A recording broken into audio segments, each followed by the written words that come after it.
your turn will come as long as you don't get out of line. And I think what happens a lot of times is people, they like get in line. And it's like me, like starting business, see all these other people winning, right? Like all these other people succeeding. You feel like you're never going to get there. And so maybe they like start having a little bit of success on their way there. And then they like doubt themselves. They quit. They get out of line. And they want to get at a different line. They got to start back again. They do the same thing in 5 years or 10 years goes by. The next thing you know, they're 40 or 50. They had all the talent in the world. And they just... And it wasn't even necessarily that they quit. It was like they started, got out of line, started, got out of line, started, and got out of line. Yeah. You know what I mean? Yeah. And they're 50 years old. Now all of a sudden they have nothing. Yep. Because they never actually finished anything, you know? It's true.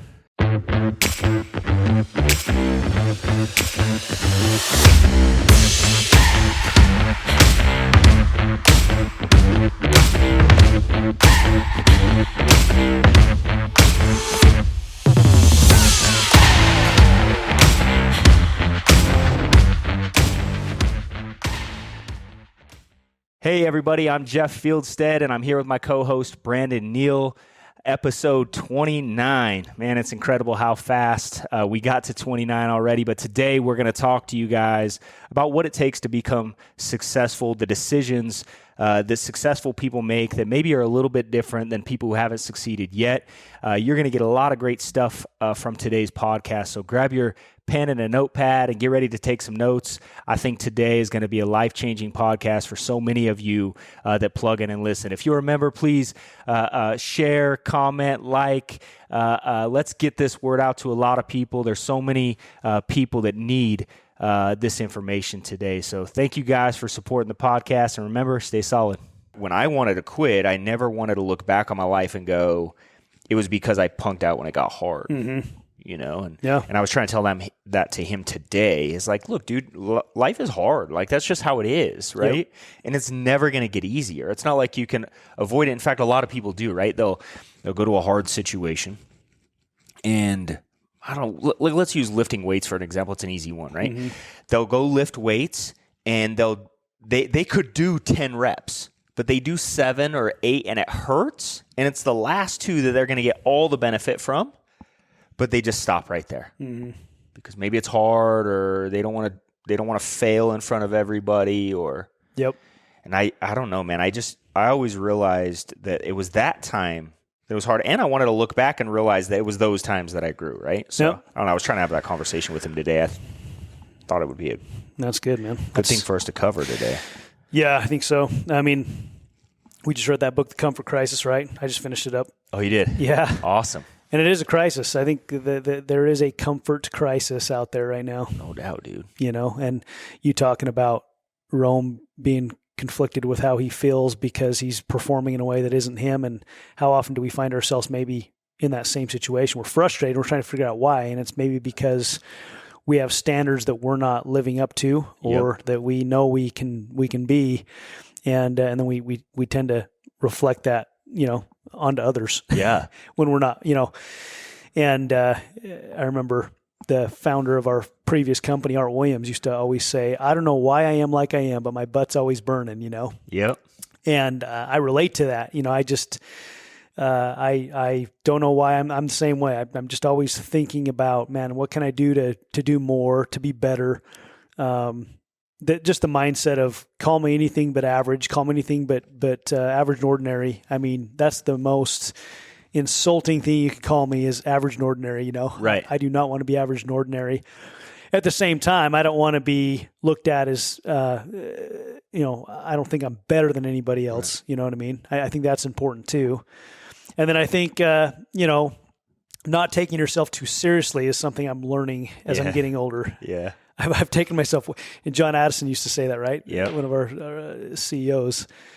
Don't take yourself too seriously because nobody else does. Yeah. And it's true. It is true. And we were on a meeting last night with one of our guys in our one of our businesses, and he had like 10 young men on, sharp young guys. And a couple of them were kind of just laughing and joking throughout the meeting. I could see them, you know, and they were muted, so it was on Zoom.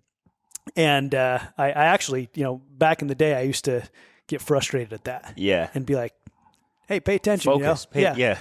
And last night I was like, hey, you know what? I appreciate you guys having a good time. I can tell you guys like to have a good time. You're the kind of guys I want to be in business with. Yes. Because I want to be in business with people that lighten the mood, not Right. make it more stressful. Right. You know, I feel like there were times in business where, and there have been times in business where everybody's so intense, you know, and Yeah. and intensity's fun if you're win, you know, because it gets you to win. But there's got to be, I think, if you're not finding ways to make it fun and enjoyable, you're not going to last long term. Yeah, I agree. Yeah, you get burned out. Yeah, I also think that, when it comes to leadership, I think that's a great leadership tool is because, like, for me, intensity is fun, right? Like being intense and focused and like that's genuinely what I want to do. But not everybody wants to do that. And I think as a leader, like even in our organization, you saw a lot of times there was, we would play loud music and we would have this cool environment at our office. And it wasn't actually my natural personality, right? It wasn't me. In fact, I was the exact opposite, in fact. But I was, I guess, wise enough to understand that most people want an environment like this to show up to and just give them the freedom to create it. And I have fun kicking everybody else's butt, and going working hard. Yeah, right. Not everybody's like that, though. No, they're not. They want an escape, again, the comfort crisis, right? Yep. It was kind of a trick we would use in business, right? Make it look like it was a party environment. And yeah, we made it fun and enjoyable, but it was a very serious business because we were changing lives. And Yeah. we were like, hey, you come work with us. And you do get focused, and you do spend your time doing the things we teach you to do, and you have the potential here to become financially free, Right. and have freedom of time and be able to do things with whoever you want to do it with, whenever you want to do it. And no, that doesn't just happen. You don't just mistake. You don't just wake up one day and find yourself on the top of a mountain. You got to actually make the steps to get to the top of the mountain. Exactly. Right. So yeah, I mean, and I think too, just the standards that we're setting for ourselves. I was working out of the gym this morning, and there was a headline, and it was kind of disheartening because it said the Navy is lowering their standards so that more people can qualify to be in the Navy. I mean, that just, to me, that guts me. I mean, I think how can the greatest country in the world allow that to happen, right? And it comes down to leadership. Yeah, I would say the commander-in-chief isn't exactly a model of strength and leadership now, right? And it all trickles down. Yeah. And man, we got to step up. The Navy should be raising their standards. Yes. Because guess what the rest of the world's seeing? Right. What are we doing, right? If we're raising our standards, we don't want to mess with the United States of America because they have the highest standards in their military to even get into the Navy or into the Marines or whatever it might be in the Army. You got to be a tough dude. Well, let's just face it, dude. The reason they're lowering the standards is not because not enough people want to go in it or willing to rise to those standards. Is because they got rid of all the tough, strong men who are willing to stand for what they believe in and weren't wavering during all this BS that happened the last couple of years. Yeah. And they got rid of those guys. Yeah. And now they need to replace them, but you can't replace them with like-minded men. Or women, right? But let's face it. A lot of these positions, most of them were men, and so you can't replace them with like-minded men because like-minded men don't want to join that. Yeah, right. True. So now what you have to do is you have to lower the. You're not only lowering the standards, but they're changing the expectation, and then you attract a different kind of person, and then they wonder why. Why our military isn't as strong. It's because what do you attract? It's any business too. Like if you're a business, you have expectations or standards. If you have a marriage, if you're a parent, you have expectations and standards in your household, in your business, and whatever it is. And leaders rise to those expectations. Winners rise to the standards and expectations. I used to always say, losers just find a way. They never find a way to raise the bar. They just look for a way under it, right, or around it. And winners look for a way to constantly raise the bar. And I think, whether it's like the military, which is sad that they're doing that, or schools are doing the same thing right now, right? They're lowering testing scores so that more kids can pass. And all it is that, okay, so if we're lowering the bar so more kids can pass, imagine all the kids you failed in the past. Imagine all the people in the military you denied in the past. So were they good enough or weren't they?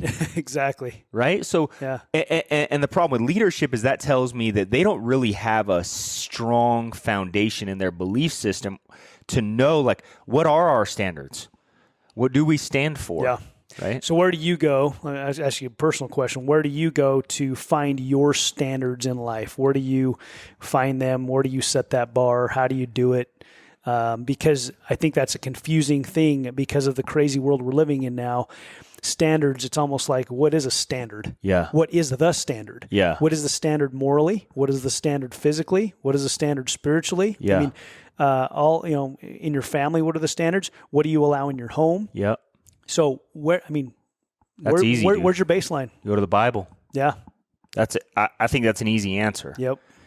It's an easy answer. I figured you'd say that. That was what I expected. But yeah. Yeah, it really is. I mean, that's the thing I love about the Bible is you can go to the scriptures and you can find out. It's very clear. Like, do this.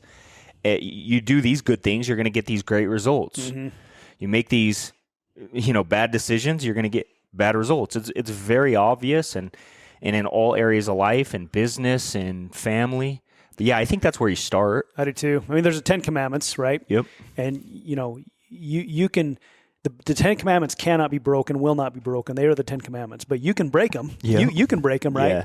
Yeah. And you could be, there was a lesson I heard about just recently where somebody brought in a Sunday school lesson, they brought in these tablets that represented the 10 Commandments, and then they brought an egg, and they'd throw the egg at the 10 Commandments, try to break the 10 Commandments, and the egg broke, not the 10 Commandments. And that's what happens, right? Whether somebody agrees with them or not, if you break one of the 10 Commandments, you are the one that breaks. Yes. And you may not recognize it right away. You may not see it right away. In fact, it may even be fun initially. It might be enjoyable initially, but it's going to catch up to you. Yeah, it's funny because I was just having this conversation yesterday, and I can't remember how it came up, but that Satan makes sin look appealing. Mm-hmm. Right. And so up front, like going to a nightclub or whatever. And if you want to go to a nightclub and have fun, it's not like it's going to end your life. Right. Yeah. But you make that your lifestyle. Yeah. And eventually your life's probably going to fall apart. Yep. So it's like these things that maybe look appealing. Maybe you don't make enough money to afford the house you live in or the cars you drive, and it looks appealing, right? People from the outside even maybe look at your life and go, oh my gosh, look at their house, look at their cars. And on the inside, you're stressed out. You're making bad decisions. And so from the outside, it looks good because Satan makes sinning look good, right? Mm-hmm. But on the inside, if you go to these biblical concepts of, not just living right, but being wise with your money and the blessings that God's given us and knowing that it's his and acting in accordance, then a lot of times you make these good decisions and you don't see the reward, maybe even for 10 or 15 or 20 years down the road.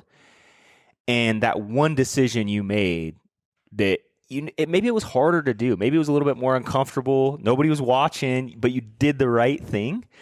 And then you look back 20 years from now and you go, my life is a reflection of not just that one decision, but that decision led me to make a bunch of other good decisions. Mm-hmm. And you can always lead back to it, right? Like, It's like in business, hindsight's 20/20, right? Nobody ever gets paid from hindsight. Otherwise we could have went back to the beginning of the pandemic and when the market dropped, everybody would put 100% into everything that is sold at the perfect time. So hindsight's 20/20. Mm-hmm. You really get paid for foresight. So I think success happens because men and women are willing to learn fundamental principles of what yields good results. Mm-hmm. They make those decisions for a long enough period of time to get the result they want. And then they look back on it and you can reverse engineer and go, oh, because I did this, or this. But if you were at the beginning trying to explain how to become successful, it's never going to be that path. Yeah. Right? It's just these hard choices that you have to make that if you make the right ones more often than you make wrong ones. And that's another thing. I think, whether it's raising kids or in business, everybody expects to be perfect. Like you're saying, don't take yourself too serious. Mm-hmm. We expect ourselves to be perfect. I did early on. It was like, nobody can see me make a mistake or what happens. So you're not going to be perfect. You just need to make more correct decisions than wrong ones. You just need to be right 51% of the time. Yeah, I think, when you meet somebody who you can tell just has a very solid foundation, right? name of our podcast is solid, but you can feel it. Yeah. And we can feel it. We can feel it if we're living. I think you're right. You don't need to be perfect. Hopefully you're striving for that. Hopefully we're all striving for that. But, where's your heart? Right. And what are your intentions, and what are you moving towards? Because life is a progression, right? So, when you do make a mistake or you do mess up, where was your heart when you did that? I mean, now if you're doing something and you're intentionally doing it, I mean, I make mistakes all the time, and I go, that's not me. Yeah. And I do my best to self-correct, repent and turn back and get on the right course, right? And, what you do in private always comes out in public. So, like you say, nobody may have ever seen you make a mistake or make the right choice, but Yeah. and that Yeah. and God knows, right? Yep. But and so when you continuously make more of the right choices than the wrong choices, and when you do make a wrong choice, you correct it, and you stay on that path, the amount of inner confidence that you have is something that I think is an intangible characteristic that a lot of people miss.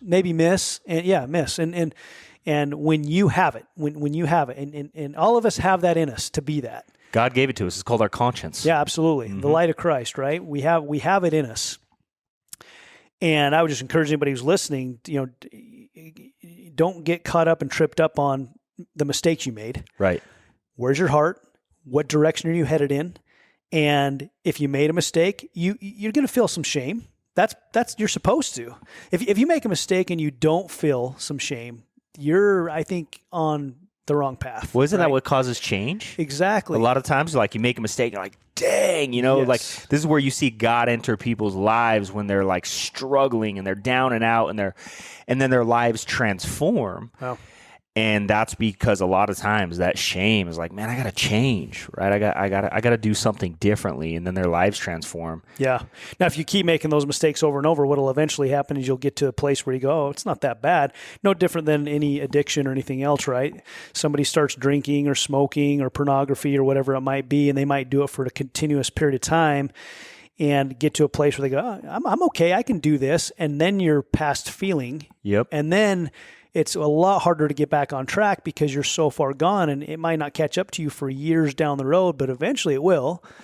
And then, that's... And you might not see it. Yeah, it was like with all these mandates and all this BS the last couple of years, it's like what happens is if somebody wants someone to move, Mm-hmm. if there's someone sitting really close to you, all you got to do is like scoot closer to them, and they'll scoot a little bit further.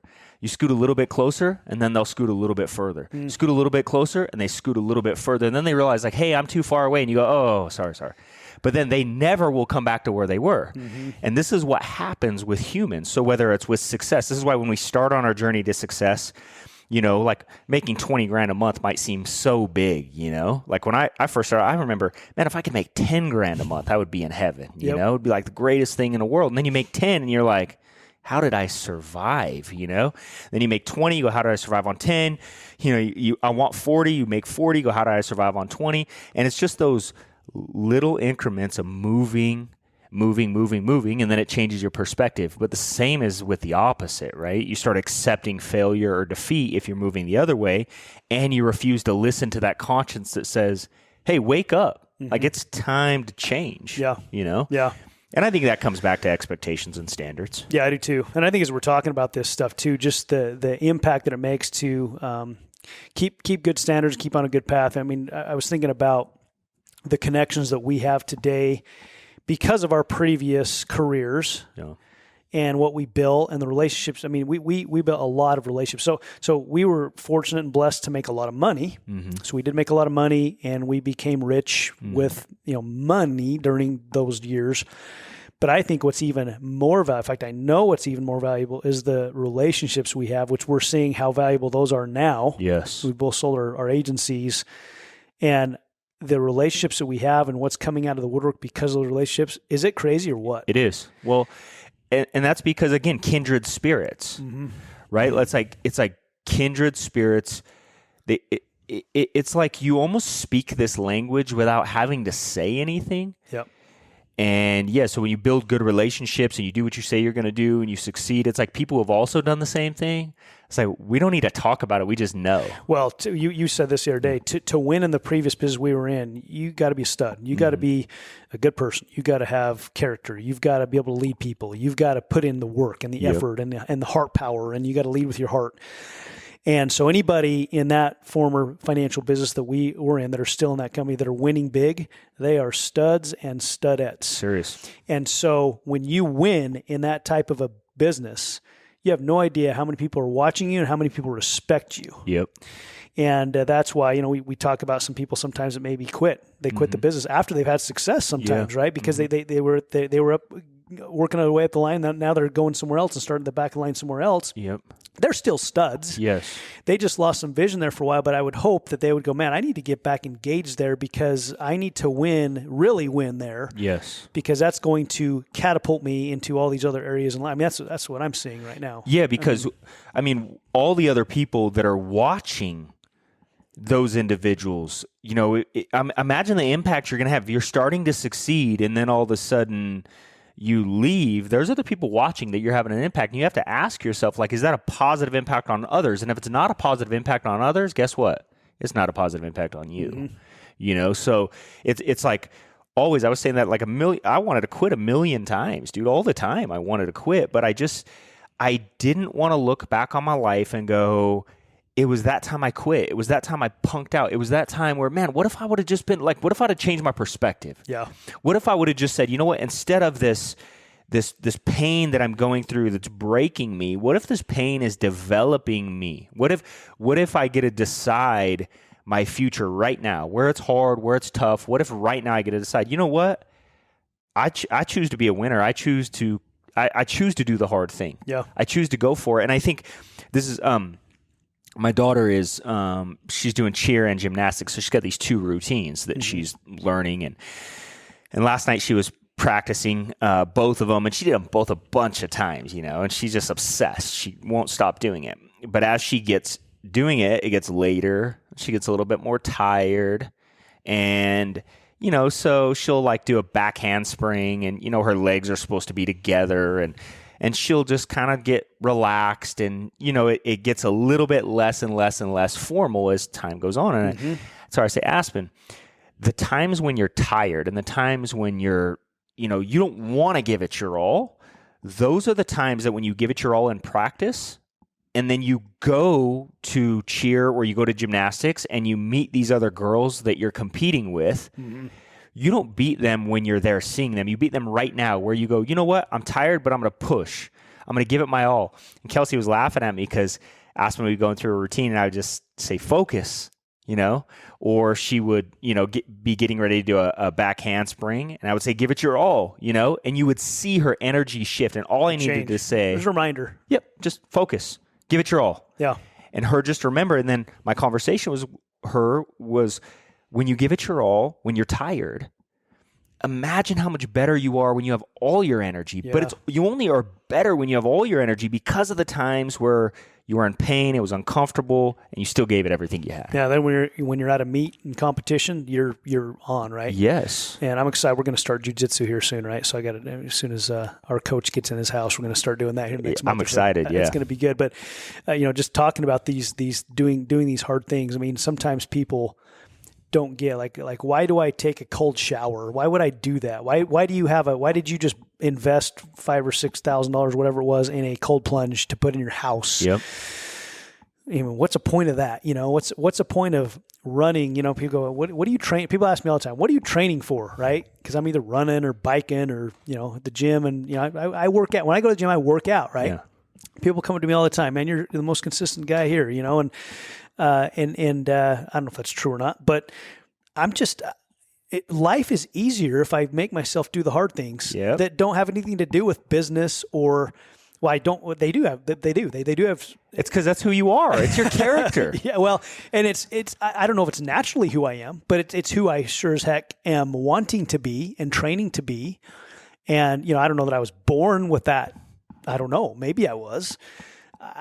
It could be. Yeah, I don't know. I think that's a hard. I think yes. I think everybody is born that way, and I think their environment, the people they surround themselves with, the things maybe changes them. They believe, and then they just start like this whole thing I was talking about with Rome. It's it's just hey, when you start seeing other people do something, and then you start modeling that behavior, and it's not getting you the results you want because you're modeling this behavior, you're going to be frustrated. Because it's not turning out, it's not you, it's not who you are. This is another thing in our former business. You used to tell people, you need to build a business with your own personal philosophy. You need to decide because who you are is going to attract a certain kind of person, right? The things you say, the things you promote, the things that excite you are also going to attract a certain kind of person into your business. So you need to be very clear on what that is. And once you are clear on what that is, it's very easy to act in accordance to your beliefs, and then it feels good. So let's say somebody right now, they're listening, and they're going, man, I'm not that guy who can win in business. I'm not that great husband or that great wife, or I'm not that. This is their self-talk, which number one is the problem, right? Yep. They're telling themselves this. But somebody who's maybe in that situation, I don't feel that right now. I don't feel like I'm this guy with high standards or this gal with high standards, or I don't feel like I've I am who I need to be. What would your advice be to somebody who's there right now and they want to be there, but they don't feel like they're there yet? Maybe they have been there and they feel like they got their butts kicked for whatever reason. Where do you start? Yeah. I guess, my advice would be just to start somewhere. First of all, surround yourself with people, media, whatever it is, and things that reinforce the belief you're trying to create. For example, if you are overweight right now and you've been, you haven't been eating really good and you're not exercising a lot and maybe maybe you're just not getting enough rest or whatever it may be. And so it's having some negative effects on your health and your life, which it is, right? If anybody listening to this right now, if you're overweight, you don't have enough energy, you should have more energy, you should feel good about yourself. And these things impact your self-esteem, which impacts the people around you, all this kind of stuff, right? So if you're going to use that, I would say just start somewhere. Like, maybe if your diet's not on point, get rid of the junk food in your home. Like, just get rid of it. Stop buying stuff. People say, well, I have kids. I'll tell you, dude, I can't stand when we'll take our kids somewhere and someone will give like the other day, someone gave my kids a bag of Cheetos, a handful of Skittles, and a sucker. And they go, it's okay if it's once in a while. And I go, and my question to them was, how often is once in a while for you? Yeah. Because once in a while to you might be different than once in a while for me. And one of the things I want my kids to know is it's okay. It is okay once in a while. But what's once in a while? Yeah. If it's once a month, so be it. You know? If once in a while is every day, that's probably not really once in a while, right? Yep. And that was my next comment to them. I said, there's a big difference between a Twinkie a day and an apple a day. Yeah. Dramatically different results. It's both a habit, but it's a totally different result, right? So I think just getting rid of, like, if it's diet, get rid of the negative food, right? If you got whatever healthy food in your home versus, snacks and all the junk people buy and they're constantly eating, like candy and soda and just this junk that they're constantly eating. If you get rid of that stuff and you don't have it, you're more likely to make good decisions, right? If it's in business, for example, and maybe you have a bad habit of coming home and turning on the television, sitting on the couch. What's the best way to stop yourself from ending up in that bad habit? Get rid of the TV. Get rid of the TV. But I got kids. Well, if it's bad for you, is it good for your kids? Right. You see, these are all the things that people make excuses to justify why they have bad habits. So I would just say, just start somewhere. It's okay. Yeah. If you say, I'm going to start doing 100 push-ups a day, well, just do one right now. Like, just start somewhere. Yeah. Good advice. I think it's great advice. I think, number one, I would also say, just start with something that doesn't, all the stuff you're talking about doesn't take talent to do. So start with things that don't take any talent that are going to drastically change your life. I think things you're mentioning right now, I think diet and fitness are two things that will make some of the biggest differences in your overall performance in life, right? Everything, because your physiology, which impacts your mind, your energy, your focus. Yes. So diet, fitness, hygiene, dress nice, things like that may or may not sound like big things to you. Start with those things. Yes. Read good books. If you're a Christian, read the scriptures every day. I would definitely start with that. That should be your very first place to start. Listen to good music. Turn off the news. And, for us, like we have these Alexa devices in our house, and we like to just play SOS radio, which is like a Christian radio, and we listen to it a lot. Actually, it's probably at our house probably 80% of the day. Mm-hmm. It's just playing in the background. We just want good music, and that's not who I always was. It isn't, but it's amazing how listening to good music, how much of a difference it impacts your life versus listening to not such great music. Energy and vibration, man. And we had Kevin Elty on several episodes ago. That's real stuff. It is. And we got to be paying attention to how things feel because that does make all the difference in the world. When it controls you, it does impact your thoughts, right? So, and if you have a thought, long enough times, it eventually becomes a belief. Yeah. So what's the difference between really changing and faking it till you make it? Sometimes you're fake it till you make it. I think there's a fine line there. I think because it's not, to me, I'll let you answer first. Okay. Yeah. I would love to hear your answer on that. That's a great question. Yeah. My answer to that would be the difference between faking it until you make it and actual change is, are you changing your lifestyle, right? Do you truly have desire to change who you are from an internal spirit? Like, I'm looking internally at me. Like, I want to be a good man. I want to be a good father, a good husband. I want my business partners that I work with to go, man, I'm so glad we're in business with him. He gives it his all. I have to know that I have to change me, and that has to happen long term, right? But a person who's faking it until they make it, it's almost like they have this ulterior motive. It's like, hey, it doesn't really need to be. You just fake it until you get what you want. Then you can go back to who you were. Yeah, but it's like a thief, right? And people can smell that out. It's like, you don't have to say anything. I never said anything. You don't need to. Yeah. Nobody can tell. Yes, they can. Right? So that's the problem with fake it till you make it. And this is why you could have a guy who's driving a brand new nice Benz, and you could have a guy who's driving an old beat up Honda, and you could watch both of these men get out of the car and you can have a conversation with them. And in about 2 minutes, you can know which one's going to have long-term success. It has nothing to do with what kind of car they drive or anything like that. It has to do with, are they really serious about long-term change? You can look them in the eye. And go, are they serious about becoming the best version of themselves? Or are they just trying to become the person that everybody else told them they needed to be? Yeah. And that, to me, is the biggest difference between fake it till you make it and actual change. Is like, deep down inside, I want to be better. Or are you just faking it until you can get what you want out of this? Yeah, good answer. You're going to get your butt kicked if you do that. Good answer. Yeah. How about you? Yeah, so, I just think back of what I did when I was 22 years old. I looked like I was 16, and I was trying to build this professional financial services agency, Yeah.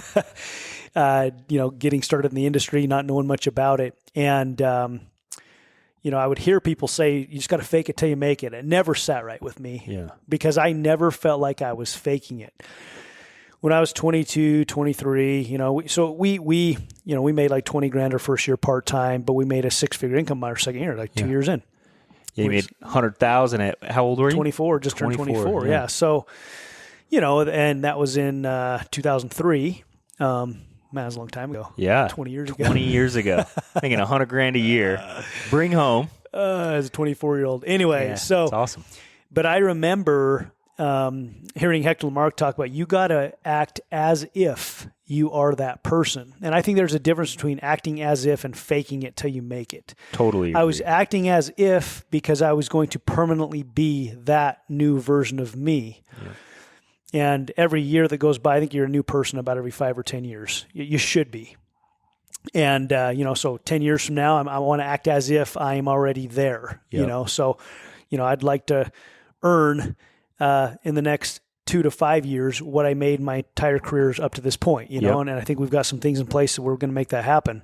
And I think maybe even a lot more than that, should be a lot more than that. So I want to act as if that's already, now that doesn't mean I'm going to go spend all the money as if that's not necessarily what it means. But maybe to an extent, you know, when I was, you know, starting to do well in financial services, I went and bought a Lexus IS 300. Yep. It was a used one. Yep. And, but I went and bought that thing and I felt so uncomfortable buying it. But, at the same time, I mean, you know, I felt like, this will be good for me to have this and have my team kind of see the dream. Right. And I think you got to be careful with that. You don't want to over embellish and you don't want to, what drives me crazy is when somebody is creating a picture that's not real. Yeah. I think you need to have enough wisdom to know how are you going to respond under pressure. Yeah. Yeah. So, I mean, I was earning $20,000 a month, $25,000 a month when I bought that IS 300. And what was your payment? A few $100. So you're making $25,000 a month and you're uncomfortable. Yes. Spending $300 a month on a car. Yes, because my programming was still trying to live on $2,000 or $3,000 a month because we started making money, and I tried to keep that. I tried to keep that for as long as I could. So, then the next car was an Acura TL, right? And then you know we eventually we got a new truck, but it was down the road. We got into a house, fairly early on. In fact, we bought our first house here in St. George. When was that? 2004, and.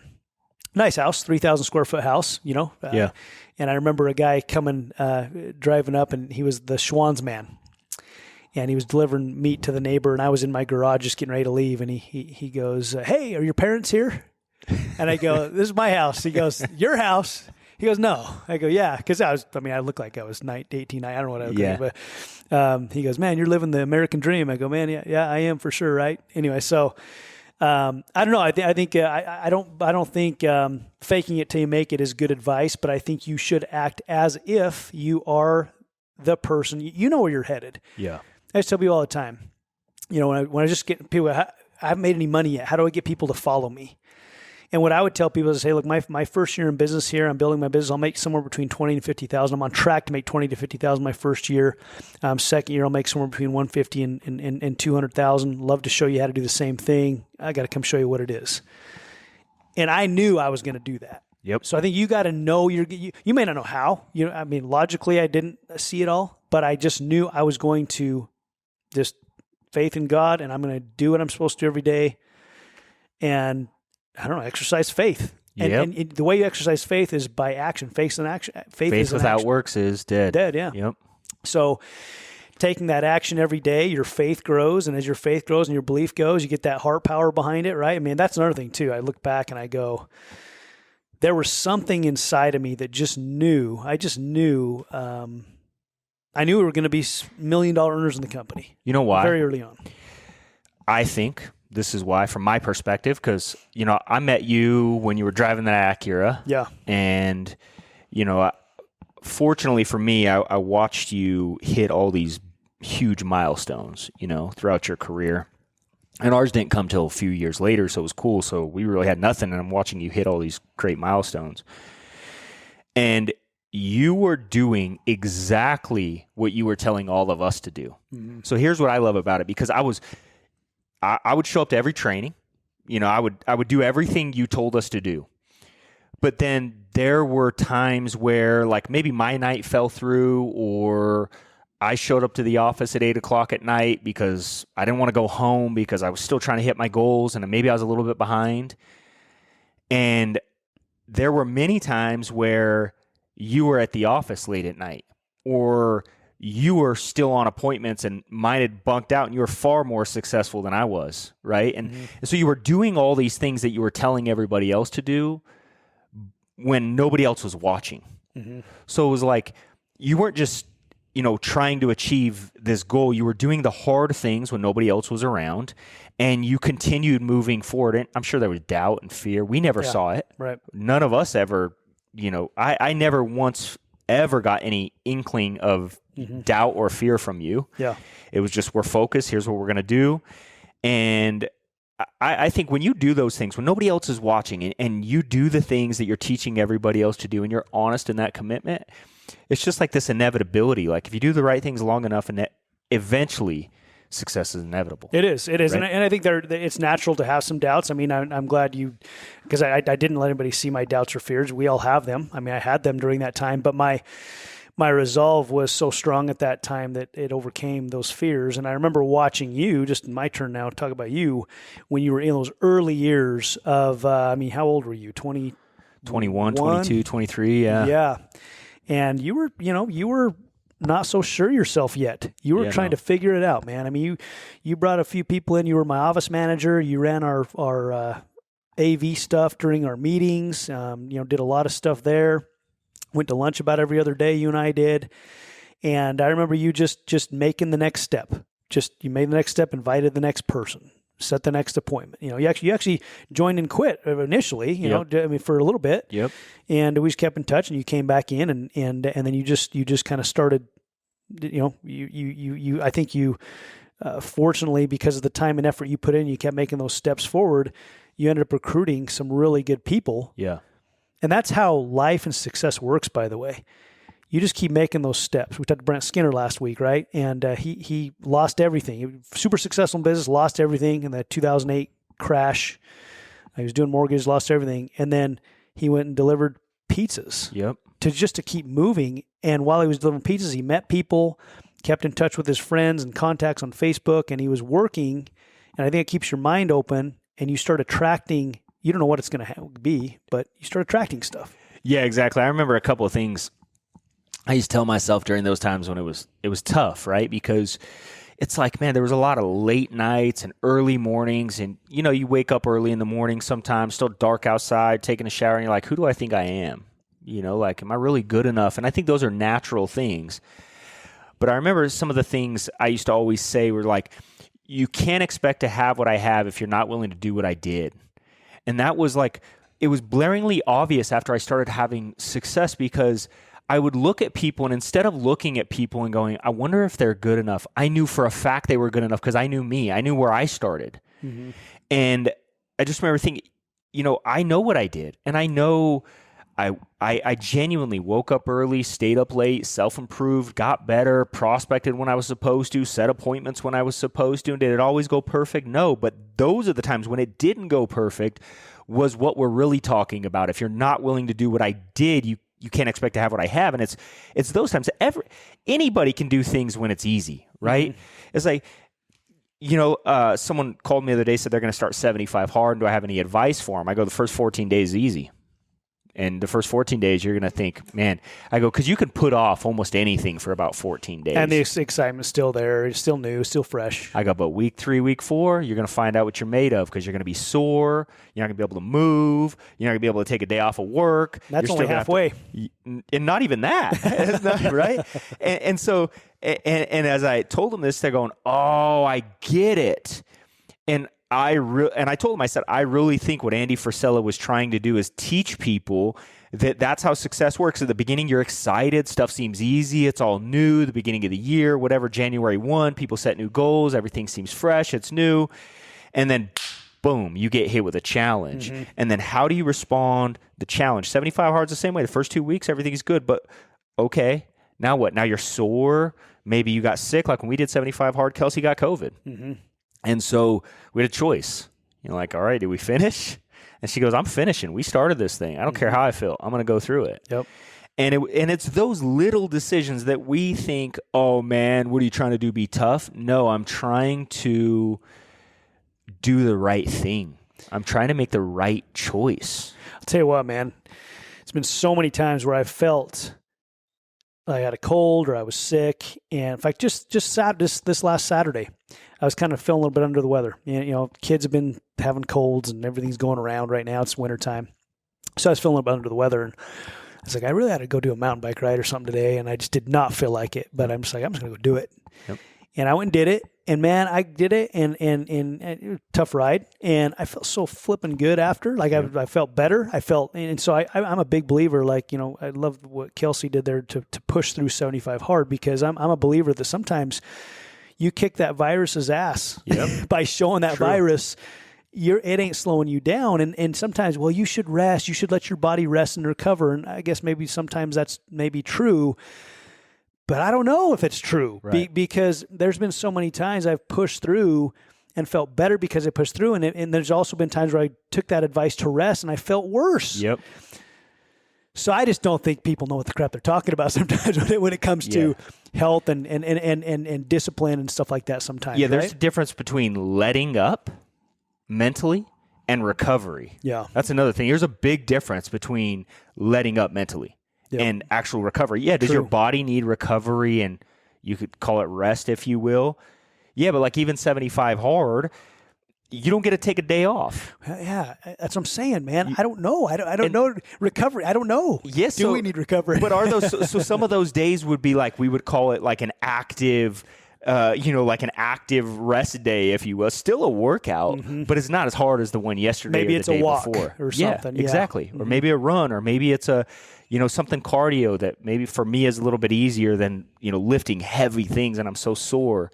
And so there are times, but it's the willingness, the mental toughness to push through when it's uncomfortable, because during tough times is not when your character is built. Everybody thinks, oh, my character is going to be built and it's going to be, no, it's when it's exposed. Yeah.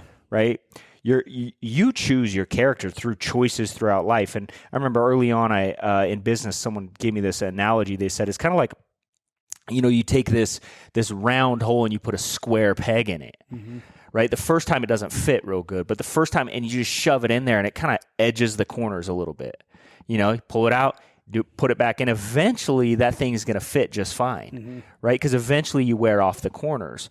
And I think failure is the same thing. And I think success is the same thing. It's just choosing which direction you're going to head. I do too. Is it face the hard thing or let up and relax? And I think a lot of people let up and relax because they do stuff like, oh man, it's tough. This, God's just trying to tell me this ain't for me, this kind of stuff. And it's like, are you serious? Like, do you read the same Bible I read? They get confused, I think, because they hear people talk about the flow state. I believe in the flow state. Yeah. But you're not going to get to the flow state unless you put in the work first. There was a really good interview. I actually sent it to you yesterday. I'm excited to read it. And you got it. Yeah, check it out. It's listen to it. Oh my goodness, hold on a second. This guy's name. You guys can look this up because it's really good. Colin O'Brady. He set a bunch of records, climbed all the highest peaks. He did this walk across Antarctica. I think it was 1,000 miles. Wow. On foot, pulling a 300-pound sled. That's what I'm talking about. Yeah, so what a stud. You'll hear it. But where was I going with that? I was talking about something about character is revealed. Oh no. Flow state. Oh, yeah. Thanks, Mallory. Yeah, good call. See, she saved the day again. Yeah, she did. So he talks about how he was climbing K2 one time, and he was just in the best flow state ever, and he ended up getting to a spot on the mountain where he stopped for the night, and some other guys were climbing it as well, and he was just climbing better than he ever climbed. And they got in this tent, and him and his two Sherpas were in the tent, and 4 other guys, I think, came up, and they were like looking in their bags going, hey, did you bring the tent? No, I thought you brought the tent. No, they didn't have their tent. So they come knocking on his tent, and they're like, hey, can we stay with you? So they're a 3-man tent with like 6 or 7 guys in it. And he's sitting there going, man, Colin, you're going to make this. You're climbing better than ever, man. K2's like the most dangerous one to climb, apparently, yep. I hear. It's not the highest peak, but it's the most dangerous. And Colin just goes, you know what? I'm not going to go. I don't have a good feeling about it. I'm not going to go. And they're like, what are you talking about? Anyway, he ends up bailing off the mountain the next day. They kept going. All of them died. Dang. Anyway, but my point was the flow state that he was able to get in was because of all the preparation that he had done to get into those situations. Yep. So there is a flow state in business. But just because it's hard doesn't mean it's not for you. That means you got to get better